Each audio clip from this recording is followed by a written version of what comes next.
maybe Tony, if you wanted to get started, it's about Let's go. 7:03. Yeah.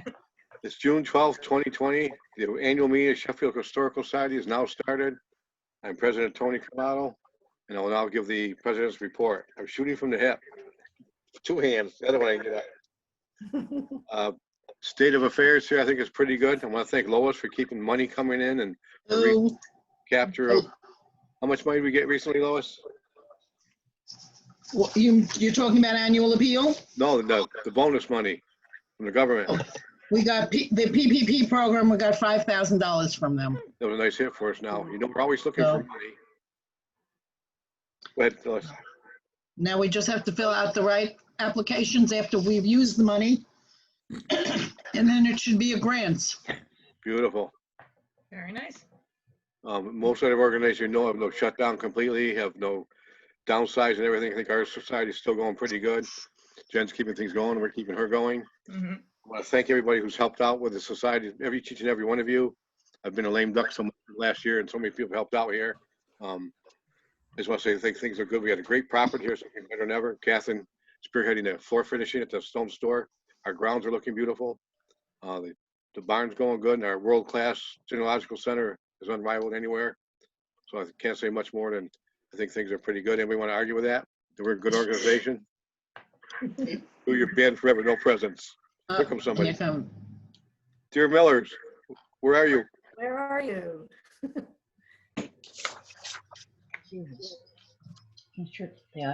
There's a lovely forehead. Can you hear it, Jim? Yes, but I can't see you. I have a prompt that says launching. Blame it on We do see you. Spectrum. We sort of started the meeting. I was thanking everybody, giving a report that we have great volunteers here that seem to do most of the work. We're so happy to have you and people who weren't on the board or committees or anything. That our grounds are so good. I can name each and every one. Take much of the meeting here and give you kudos and everything. But everybody I see here is an integral part of society, and I can't thank you enough for everything you've done. And other people are not here. And with that, that's the president's report. The ship is shape. Lois, are you ready? I'm ready. Let's go. What we got? I have a frog in my throat. I'm sorry. Okay. This report is dated from July 1st of 2019 until June 12th, which is today, of 2020. We had income over the fiscal year of $70,049.47. We had expenses of $65,903.24. So we're ahead of the game by about $4,146. I did have to take from the annuity $20,000 over this fiscal year to pay bills and get things going. Some of the, is everybody understanding me, or am I coming through gobbled? You're good. No, Okay. you're good. Fine. Okay, some of the highlights were, as Tony said, the payroll protection plan, which hopefully will be a grant of $5,000. And for our fundraising events, and this is after expenses, on the canoe raffle, we made $1,233.92. The Heritage Feast, we made $3,379.97. The salad bar, we made $1,742.02. The Festival for the Holidays, we made $1,873.10. And for the shop sales, including consignments, we made $4,661.15. I want to speak a little bit about the annual appeal so that everybody, especially the new people, will understand what we decided back in 2018. I think it was 2018, I will say. I'm kind of, that's around the date that I think that this happened. The annual appeal is the only thing that is figured out on an annual January 1 to December 31st, because it confused members, because we would send them a letter in you know, a past due letter in May or June, and then a new letter in 2 months later in July or August. So it was very confusing because they didn't understand why they were getting one for half a year and then one for the other half a year. So that's why we decided to go to a fiscal, a calendar year for the annual appeal. So in 2018, we brought in $19,006. For 2019, with 31 new members, we did 29,545.61. And for this year, from January to today, with 4 new members, we have $11,839.26. And that's it.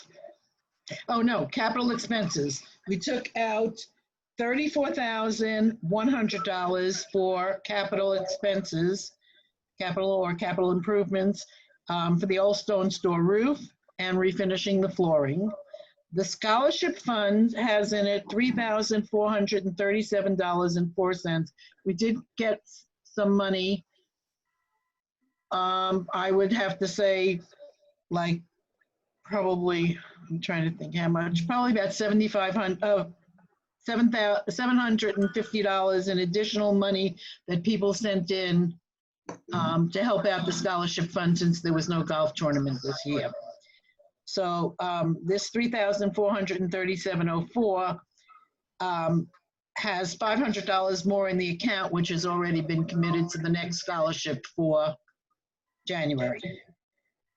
The Barnum Tool Collection has $12,599.70. That's it for the report. I'm going to send you this report tomorrow because I have some changes as I was speaking. I noticed some misspellings and there was one number that was wrong, but I'm also going to send you the actual income and expense sheet that breaks down what we paid for medical leave, what we paid for electric, gas, fuel, and all that. So all of you will get that. And that's there's one more thing. There's one more thing I need to just talk about is after the election, I would like to take a vote on changing the accounts over to the new board of people that are going to be handling it. So I'd like to do that after everybody is voted in. And that's my report. Thank you very much. Jennifer, will you please give us administrator's report? Vito has a question. All right, I have Vito. a question. So with the annual appeal this year, we're running about 50% of the annual appeal from last year. No, we're not. Because I'm only giving you this year from January to June. We have to go all the way to December. We still have all the way to December. A lot of people have not given their money and don't do it until the end of the year. And remember I said we do it on a calendar year. I understand that. But that was going to be my follow-up question. Do you anticipate that there will be I don't anticipate that we're going to hit 2019 and 2020 because of the circumstances that we're all under. Right. Do you anticipate that there's going to be significant more money coming in under the annual appeal between now and December?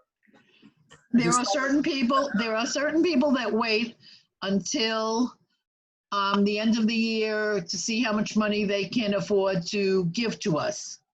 So that happens in late November, really into the beginning of December. But there's no real way of anticipating what anybody's going to do. Well, I would hate to have a significant deficit in 2020.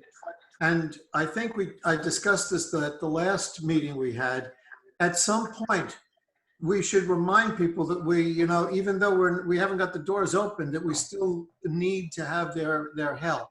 And there should be perhaps some kind of a communication. I'm not sure when would be a good time, maybe August or so, but we should, I think, perhaps send out a follow-up saying, hey, guys, you know, we still need you. Well, first of all, Jen did an email, you know, an e-blast to everybody, and we did get a check for $500 from somebody who gives us a large check at the end of the year, but he was helping out with $500. But, you know, people are struggling. I don't know how much you can push them. We pushed them for the scholarship fund, and now we're going to push them for this. I don't know that it makes sense. You know, 2 months down the road, perhaps just a little nudge. Well, then I think you should revisit it in 2 months or 3 months and see what happens with the economy. Okay. All right. Any other questions, or I'll get started? Okay. First of all, I'd like to thank the Board of Trustees, both the outgoing officers and members and incoming members. You really are the backbone of this organization, and I thank you so much for everything you do for me and for all of the members. I'd also like to thank all of those who volunteer with the Society, both at the Old Stone Store and different special events throughout the years. We brought a few new people in the fold, and that's really encouraging to me. Thank you to our members, and also thank you to our local organizations that we partner with here in the town and in neighboring towns. I have some special thanks to Casey Clow and Jim Miller at the Mark Dewey Research Center. I can count on you to assist me in my own research for exhibits and newsletters, but also so many people in the community count on you when they come to do research for genealogy, so thank you so much. This past year has had its ups and downs. We've had postponements of programs and exhibits, but we at the Historical Society are excited to explore new ways to connect with you. We've been working on several ways to come to you when you can't come to us. This includes upcoming virtual exhibits and programs, an oral history project chronicling your experiences living through these historic times, and emailed articles about historic objects in our collection. We also plan to have no contact exhibits, and this means, you know, for example, in the window of the Old Stone Store, or maybe outside on our grounds. So keep an eye out for some of those announcements. By the way, I also would like to thank Kathy Starapoli, Catherine Miller, and Barbara Carr, who have kept the gardens and the grounds beautiful. And if you haven't had a chance, come on out and just, you know, sit in. We have a nice bench there, or just walk around and see all the beautiful work that they've done. Many of the things that we've been preparing for will come to fruition over the next 2 months, so keep an eye out for different email notices about them. This past year, we were so happy to continue our collaboration with the Southern Berkshire Regional School District, and thankfully, many of these happened before, you know, the schools shut down. So we were really fortunate in those terms. This includes the Fall Living History Day with the 5th graders, the exhibit of EXO projects by the 7th and 8th graders, and the high school students who have interned with us and volunteered with us at special events, and also, you know, helping out with special projects on buildings throughout the Society. Last year exhibits explored what is now a very prescient topic, the experiences of African Americans in Sheffield and neighboring communities. This included a talk on Salisbury's Black community in the mid-1900s, Diane Taraz's Songs from Mumbet, collaborating in the annual Mumbet Walk to Freedom, and an exhibit on Sheffield's 19th century civil rights trailblazers. Our early 2020 exhibit on horseback was quite popular, so if you didn't get a chance to see it, once we were able to reopen more, we always plan to open up the Milt Barning permanent tool exhibit in the barn behind the Dan Raymond House. So keep an eye out. Hopefully we'll be able to open that up this summer, you know, even in different safe ways, so you can come and see the horseback and some of, you know, the many other things that we have on display there. The one thing that's a challenge to plan for, as Vito was talking about, is fundraising. Our members have been steadfast in their support through membership donations, but the form of other fundraisers, such as our annual feast, gift shop sales in the Old Stone Store, and the Festival of Holidays, they'll likely have to be adjusted. We'll have to get creative. Things like last year's canoe raffle are an example of how we can successfully raise money by thinking a little outside of the box. I want to thank Hillary Russell for building the canoe and donating the canoe, and also sitting with me at the farmer's market numerous times in the heat of the summer selling raffle tickets. And that was such a success, and it was something that, you know, gave that little bit of extra money so that we can provide the programs and exhibits to the community. About a month ago, during the first of our oral history project interviews, where I was the one who was being interviewed, I was asked about how my job has been different to all the adjustments we've all had to make. My answer was that it was actually pretty exciting to be able to try all the new different ways to connect with you and all of our members. Things that we probably would never have tried if we hadn't been forced to. So despite it all, I and the Society are committed to bring Sheffield's history to you in any way we can. All right, now I'm going to be doing my version of Joyce's report. Unfortunately, she cannot be here with us, so I will represent her and the programming committee. All right, let me get started. Nobody has any questions before then? I have one comment that when you were talking about the volunteer gardeners, Becky Shaw also was a member of that team. I don't think you mentioned Becky. Thank you. I was afraid I would miss somebody. I apologize. Thank you all. All right, so the programming committee report. The 2019-2020 program year saw a slate of really interesting and educational lectures. This included Dennis Picard's program on water-powered mills, Diane Traz's musical lecture on the songs that represent Elizabeth Freeman, Mumbet, Ken Shop's Verge of the Berkshires, and Peter McAhern's talk on Salisbury's African-American community in the mid-1900s. Thank you to our speakers, and I am not exaggerating to say that the things that I learned from all of those talks have really stuck in my brain this past year. This is especially true of Ken Shop's talk. As of late, I've noticed more birds than I ever did before, and thanks to the lecture, I can actually identify a few and say something kind of impressive to my friends and family. So, last year's slate was great, and we're hoping to be able to bring some of the other programs that we already have planned to you, may it be at Dewey Hall or may it be virtually. We'll just find a way, no matter what. Let's see. So some of these programs that had to be postponed, the March, April, and May programs, they include two really great programs by Society members, one on Sheffield lime kilns by Mike King, and another one by Lynn and Elizabeth Wood on their research into historic homes and buildings in Sheffield and the neighboring towns. The May program that was to be given by a speaker from the Norman Rockwell Museum on Rockwell's models, that had to be postponed, but we are working with the museum to try to find a way to bring you a virtual presentation. So hopefully we might be able to fit that into 2020. If not, we'll see what 2021 brings. Let's see. In the fall of this year, we helped to celebrate the Sheffield Fair with a program that looks at its history over the past few decades. I will send a call out later this summer for photos and memorabilia from the fair, so keep an eye out for that email. We hope to have an exhibit accompanying it too. Also in the fall, we hope to bring you a program commemorating the 400th anniversary of the Mayflower landing and descendants of those early settlers here in Sheffield. One last thing, I'd like to thank the people at Dewey Hall for being a great partner of the past years and in the future. They have actually recently reached out to us to explore ways to bring our programming virtually. So we really look forward to collaborating with them in this year and in coming years. Thank you. Thank you. Jim, research report.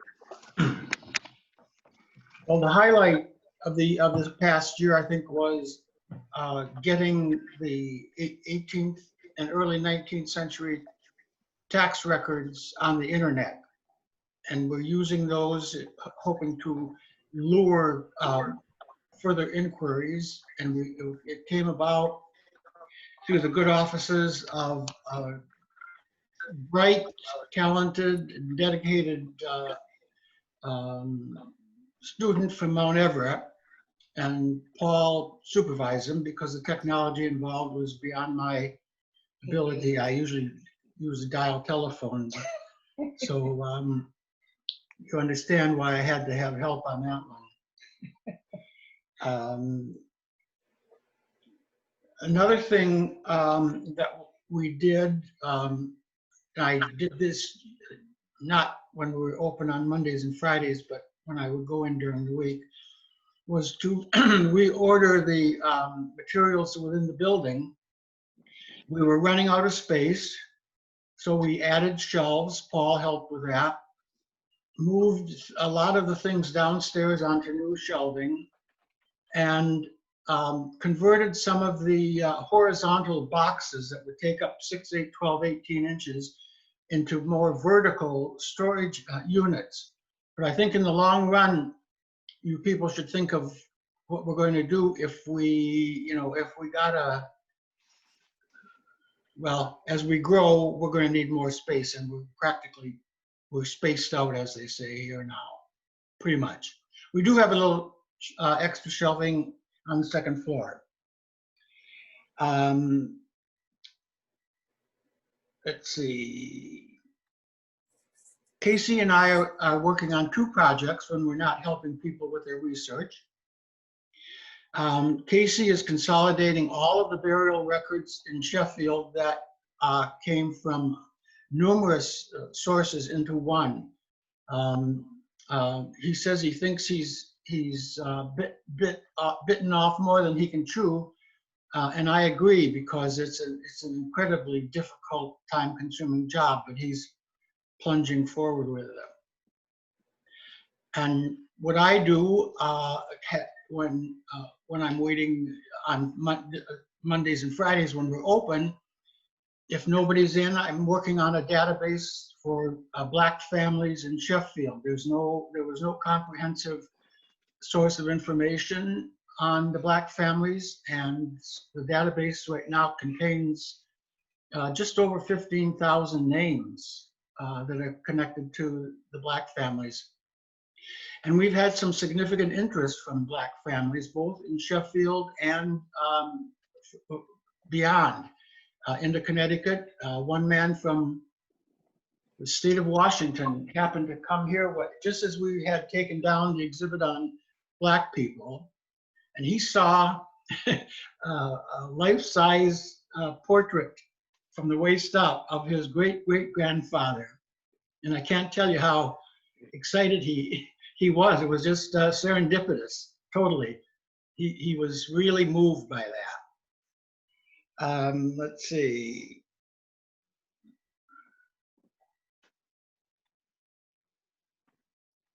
Okay, the bread and butter of what we do is still genealogy and house histories, but we do get topical inquiries from local residents, historians. We recently got one from an art historian who was interested in a person whose name I had never heard of.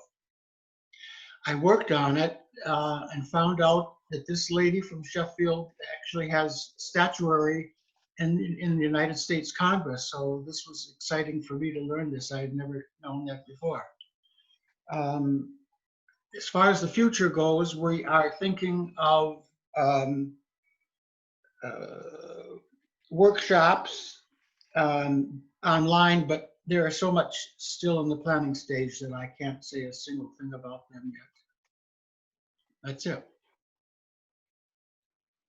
Thank you very much.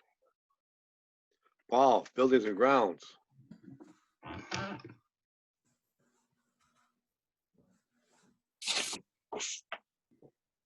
can't hear you. Where is Paul? There we go. I thought Vito was going to do that. Vito, were you going to do that report? No? I guess okay. Sorry, Paul, I would have, except that the agenda says Paul O'Brien. Well, do you have the report sitting in front of you? I do not, because I looked at the agenda and I said, oh, Paul's going to do it. Okay. I must have missed that. Yeah, I can give some of the highlight reel there. Jim mentioned some of the shelving units and the rearrangement of furniture in the Mark Dewey Research Center. We had help from one of our Eagle Scout participants, thanks to the Eagle Scouts and all the scouting organization in South County here. We also took out some of the workspace upstairs, a built-in desk unit that was up there to make more space for upstairs. But like Jim said, we don't really have any place else to go with the building. So we're very careful about the things that go into the building and what we accept. The Eagle Scout, also we worked on redoing the back stair to the MBRC and putting in a handrail, which was an enormous task. And thank God we had a strong young man there to be able to help us lift that up. We did a great deal of trimming around the law office. Bushes were starting to come into the outside of the building and cause wear and tear. And there's an ongoing project that will start this summer to replace clapboards and some of the sills and fix a window and bunch of little jobs associated with that. We're working on bringing the kitchen exhibit of the Barnum tool collection into the boarding room that's off of the keeping room in the Dan Raymond house.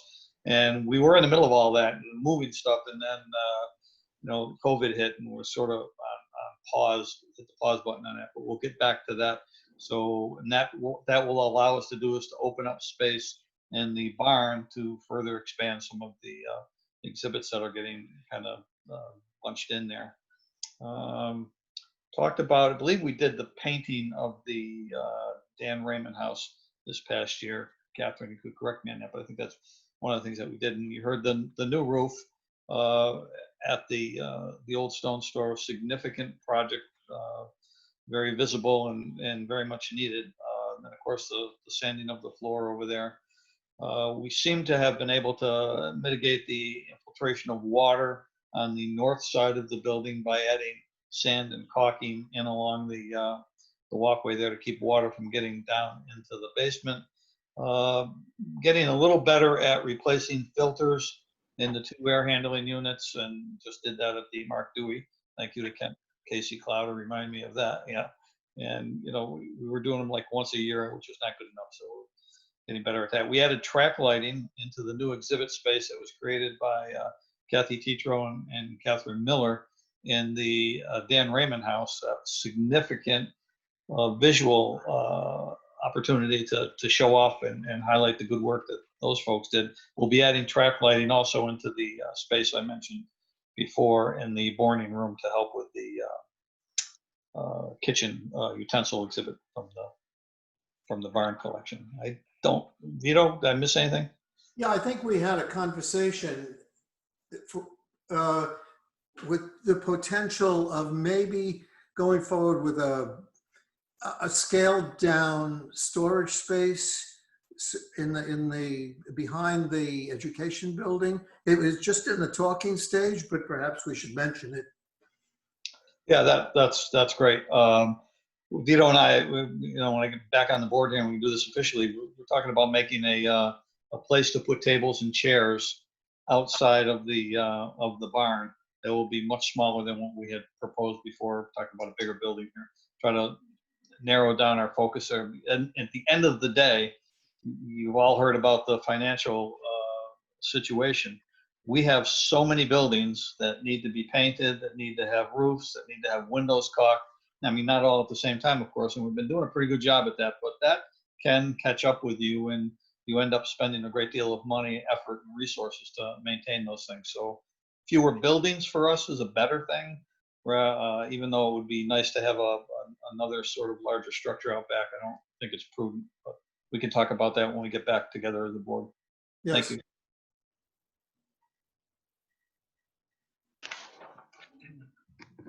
Thank you very much, Paul. Thank you. Now we want to know, Jim, what did you do with Catherine? Excuse me? Where are you? I'm here. You just probably can't see me. Okay. I'm reporting for the nominating committee, which consisted of Tony, Joyce, Hawkins, and me. And I would like to place in nomination for re-election for a 3-year term to expire in June of 2023, Vito Valentini. Additionally, I would like to place a nomination for 3-year terms to expire in June of 2023, Robert Brigham and Barbara Carr, also as trustees.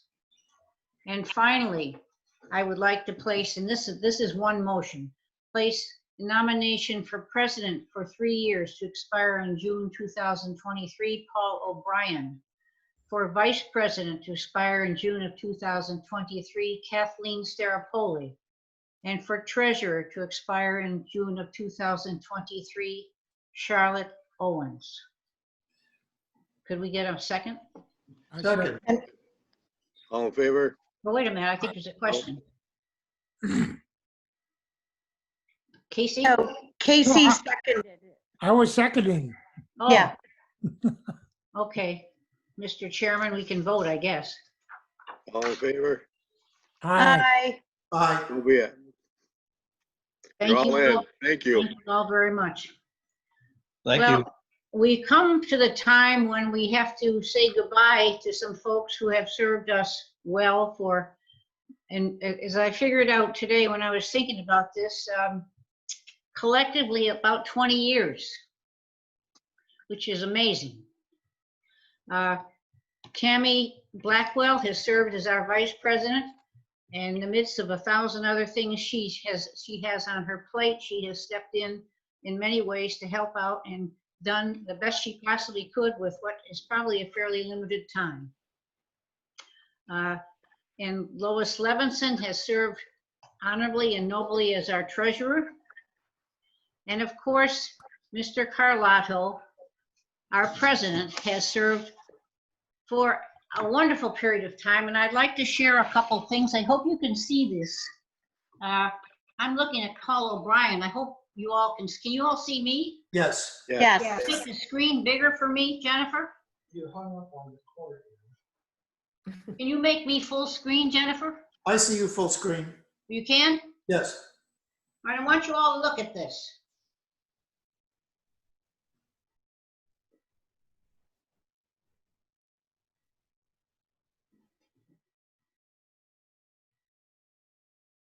This is an apron that I made for Tony. It's quite large. And this is for you, Tony, for all your work as one of our master chefs, our cooker, our smoker, our candlestick maker. For you. You'll have to pay taxes on the value. Yeah, it's pretty valuable. Now, to be a little bit more, less ridiculous, the society has something else for you, which is unfortunately not yet in a frame because I can't get it framed, but it's a wonderful historic map of Sheffield for you to have to hang in your home, your office, or wherever, with our gratitude for all you've done. So we thank you, Tony.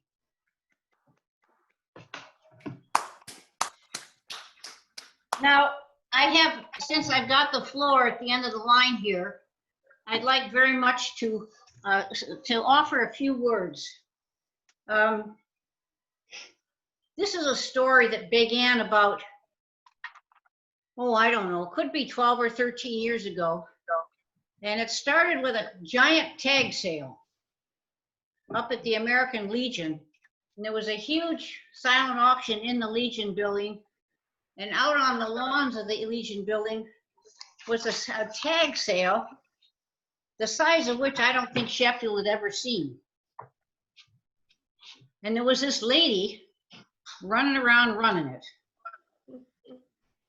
And that lady went on and got involved in the society. Seemed really interested in being involved. It seemed as if every time there was some food, this person was there, either providing it or serving it or getting other people engaged to generate food. The person worked tirelessly at functions that involved food, whether it was the volunteer breakfast, whether it was the holiday party. Went on to organize something called the salad bar, which generated fairly significant amounts of income for the society. And somewhere in between here became the treasurer of the society and worked as a treasurer, I think on again, off again for somewhere between 10 and 12 years, depending upon what was going on with the society. Probably ran the tightest operation on treasurer that I've ever seen in my life. And if it didn't balance to the last penny, you better know the reason why. Organized and maintained an inventory for the Stone Store when we went into a full-time operation. Recently secured a $5,000 PPP grant to cover payroll, and has worked tirelessly and has been relentless in everything she's done. Now, she has a somewhat critical nature. Most of us have seen that. Her husband, Brian, will say she came out of the womb that way. Anyway, this somewhat critical nature of this individual is almost always overshadowed by her generosity, her tremendous commitment to the society, no matter what the issue. And it's my great pleasure, on behalf of the Board of Trustees of the Sheffield Historical Society, to present Lois Levinson with the Lifetime Achievement Award. Congratulations, Lois. Bravo. All right, Thank you, Lois. Lois.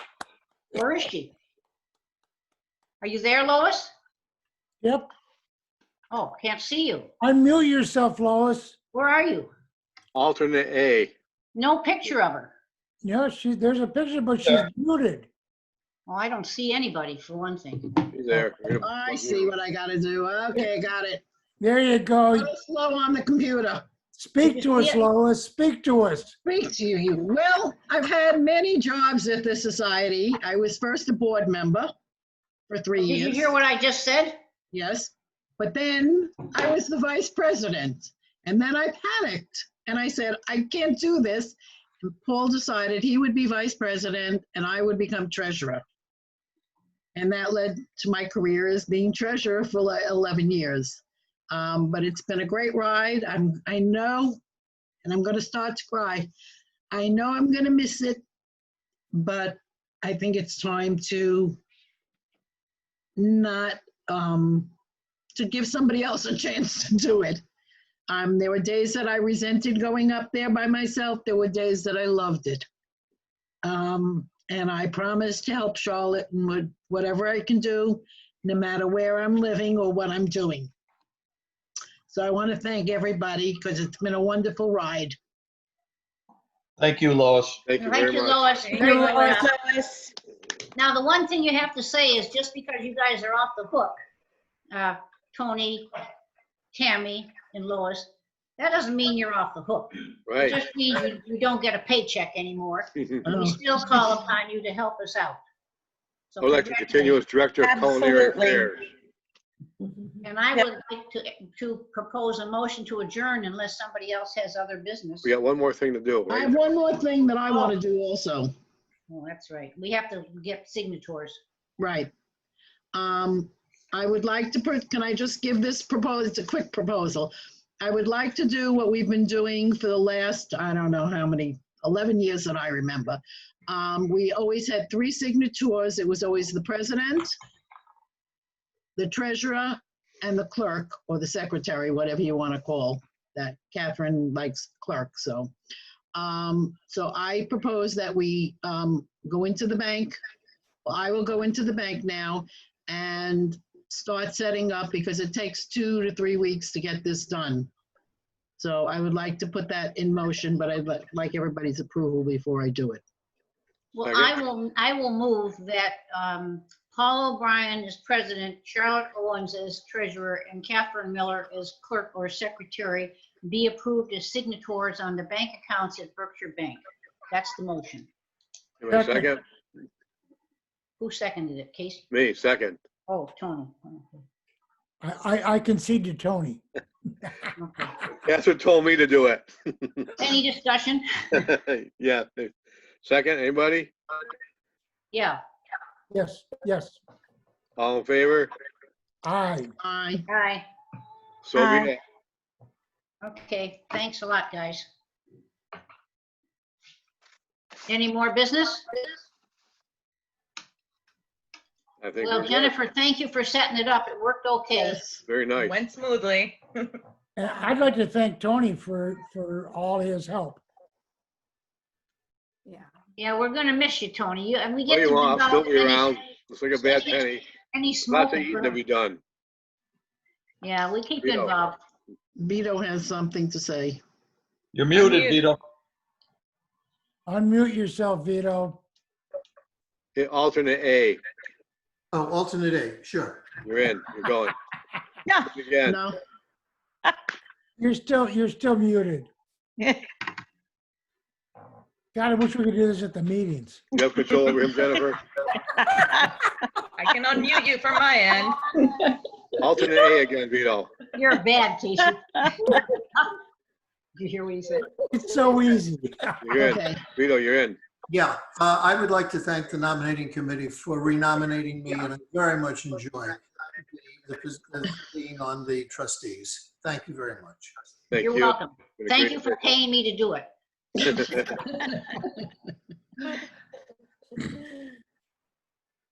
We can't go out for drinks. A motion to adjourn then? So moved. Second? All in favor? Aye. Aye. Aye. Good night, good luck, and God bless you. To all of you. Good night. Thank you, Tony. Thank you, Bye. Well, Good night. Blessings Amen. to all. See you all soon. We'll be around. bye-bye. Everybody stay healthy. You Yes. bet. All right, I'm gonna end it. Okay. Take care. See ya.